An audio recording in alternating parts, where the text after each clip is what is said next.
শুক্রবার গভীর রাতে জামুরিয়ার চিচুড়িয়া এলাকায় বালি বোঝাই একটি গাড়ির ধাক্কায় এক স্থানীয় যুবকের মর্মান্তিক মৃত্যু হয়। ঘটনাস্থলেই তাঁর মৃত্যু হয় বলে জানা গেছে। এই ঘটনাকে ঘিরে উত্তেজনা ছড়িয়ে পড়ে গোটা এলাকায়। খবর পেয়ে পুলিশ ঘটনাস্থলে পৌঁছালে পরিস্থিতি আরও উত্তপ্ত হয়ে ওঠে। পুলিশের উপর হামলা চালায় এবং পুলিশের একাধিক গাড়িতে ব্যাপক ভাঙচুর চালানো হয়। এই সংঘর্ষে এক এসআই সহ কয়েকজন পুলিশ কর্মী আহত হন। আহতদের তড়িঘড়ি হাসপাতালে ভর্তি করা হয়। পরিস্থিতি নিয়ন্ত্রণে আনতে ঘটনাস্থলে অতিরিক্ত পুলিশ বাহিনী মোতায়েন করা হয়েছে।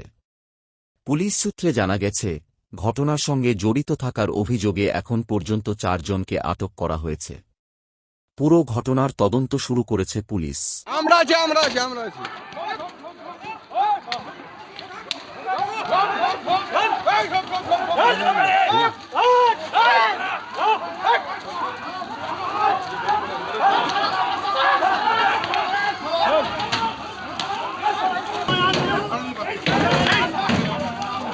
রিপোর্টার দেখতে পাচ্ছি।